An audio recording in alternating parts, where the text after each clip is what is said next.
Well, hundreds of Bay Area merchants have been hit hard lately with lawsuits over violations of the Americans with Disabilities Act. KPIX5's Alan Martin has learned it's not just about the brick and mortar businesses, is it? Not anymore, guys. They're known on the street as click-buy lawsuits. Some serial ADA plaintiffs sue almost exclusively over lack of website access. And hotels, they're the hottest targets.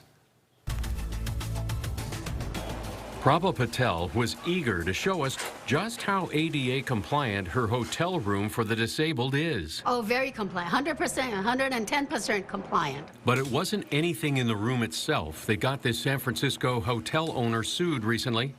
It was the hotel's booking website that the plaintiff claimed was not fully accessible. And it's not the only hotel facing that claim. We had a lawsuit that was filed against us that said their client could not stay at our hotel because it wasn't in compliance. The interesting thing is my hotel was closed, so you couldn't have stayed with us anyway. John Handelry is CEO of the Handelry Hotel on Union Square that also got sued over its booking site. One of 14 hotels in the Union Square area that got slapped with almost identical complaints in just 1 month last fall. The hotel industry is going to do everything they can to accommodate people with a disability because they're traveling. So why wouldn't you want to have the ability to have them as guests as anyone else? The plaintiff in the Handelry case, Samuel Love, a disabled man who's filed more than 850 ADA lawsuits, most involving online web access. Orlando Garcia filed a lawsuit against the inn at Golden Gate. He's the same man who recently sued dozens of merchants in Chinatown and Alameda. Federal website accessibility lawsuits are nothing new, but in the past 5 years, the filings have more than tripled, according to the ADA defense firm Safarth.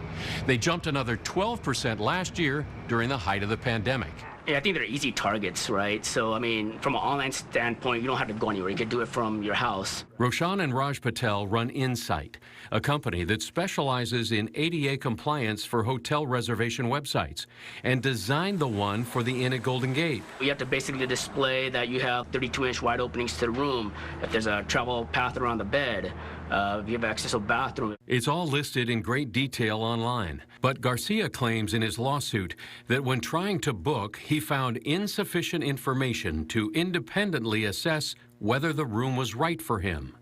The complaint Samuel Love filed against the Handelry Hotel also claims insufficient information to assess a room independently. The law firm behind both lawsuits, Potter Handy, out of San Diego, with more than 1,000 ADA filings this year alone. I believe that they're running a mill. I think the evidence just shows it. They're just out there and they're attacking as many hotels as they can. And it's because the way that the ADA works is it's only enforced privately. The only way that it can happen is if people do that. In a previous interview, Potter Handy attorney Dennis Price told us website accessibility became a more urgent issue during the pandemic. Many of my clients have severe disabilities that would have made it potentially very dangerous for them to go out. And so they were doing a lot more stuff on the internet. This disability activist finds nothing wrong with that. And if they choose to not comply, then there has to be a point where you have to get their attention. Ruthie Goldkorn founded the disabled access consulting firm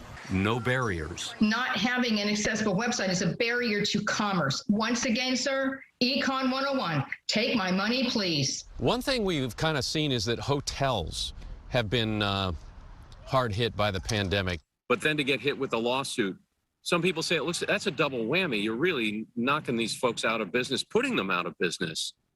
How do you respond to that? No one is putting anyone out of business. I have a shirt on my wall behind me, and it says accessibility is a right, not a privilege.